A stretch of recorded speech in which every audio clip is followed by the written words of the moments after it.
Namaste everyone, Sahil this side. Welcome you on my YouTube channel Vrisa Yoga. So this is the third part of arm balance. In the first part, I taught you how to place the palm and how to open the different joints of the arms so you can prepare yourself for the arm balance. In second part, I taught you how to make the arm strong so you can practice and lift your body very easily in any kind of arm posture. Now, this is the third part of this video. In this video, I'm going to teach you how to activate the core and how to apply your core muscle during your arm balance. So your arm balance becomes so smooth, even you can change the transitions. Now, observe this carefully. First posture is you need to sit in Vajrasana. And from the Vajrasana, you can make a bridge or you can place the block at the front.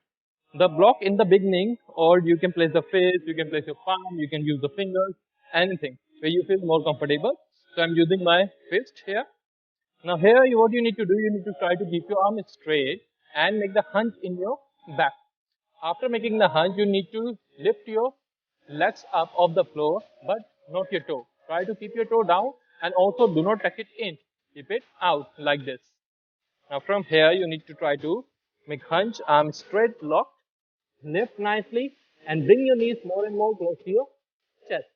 Here you need to hold and then come back. Really easy. Let's try again.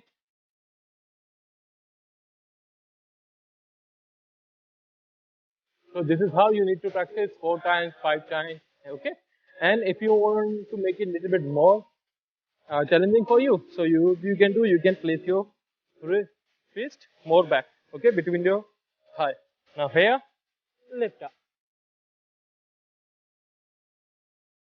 down, again.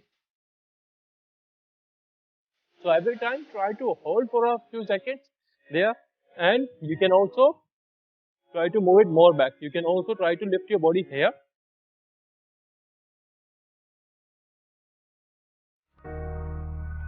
So as much as you will go back and back, it will become a little bit more and more tough for you. So try to practice this one to activate your core muscles, and it's also really good if you want to learn Bakasana or single leg Bakasana. Now, after this, our second practice we will practice. Now you need to come into down facing dog pose. For that, keep your arms shoulder wide apart, keep your fingers nicely open. Remember arms locked. Take the position, keep blending your spine, toes and hips aligned. Stretch nicely your body. Now from here you need to start walking forward. Okay? Just simply walk forward, see my arms are straight. Okay? Then walk back. How easy? Simple practice.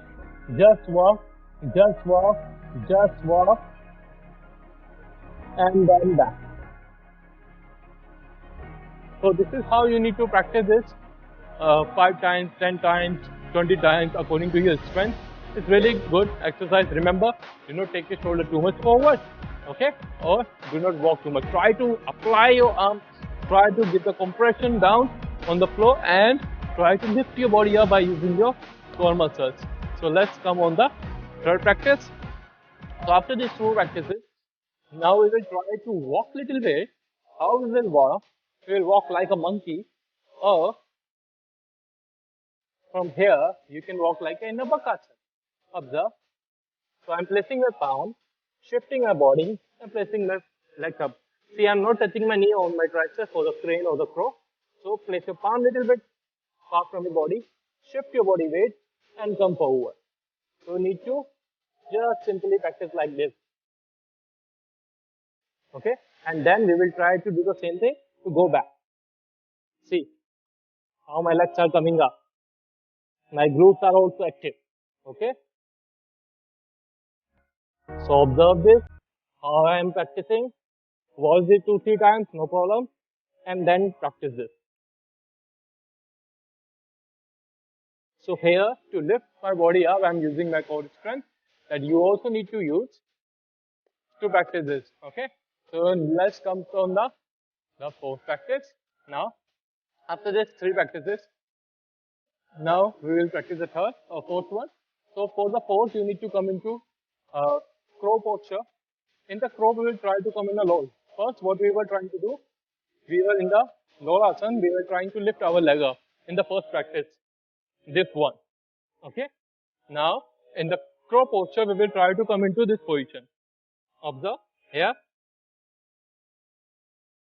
pushing my hips back, my knees are not crossing my toes, my legs are more than outer hip wide apart, and I'm bending my arms, leaning forward without dropping my glutes down. I'm activating my back muscles, pressing here. Now, if you are a beginner, how you can practice? Try to keep your toes down, okay? Just shift your body weight forward and drop your knees by keeping your arms straight. Now, if you are practitioner, how you can practice this? You go into throw position and then try to bring your legs down nicely. Now observe here, lift your legs up and down. Here you can bend your arms because it's difficult to practice this with the straight arms. Here, again going up and down. Again go up, down. Here you will feel that you need really good strength to practice this to bring your body nicely down. So when you will practice all these practices, it will be really good to activate and feel the core muscles. One more practice that you can practice really good, that is plank. In the plank position, here is a little bit twist that you need to go into plank position first, and after this, try to lean forward and hold here for a while. When you will practice, you will feel the arm strength, your back muscles, your core muscles all together. So try to practice this and comment me, make your video, and you can tag me on my Instagram channel, Fit Flex Yogi. I'm repeating again for you, Fit Flex Yogi. And you can also see it's mentioned here up. So make a video, write us on the comment on others video. Right now I have 11 requests on different videos on different topics to make the videos. So I will try to make the video again and again every day for you. So get ready, keep practicing, keep following us. Namaste.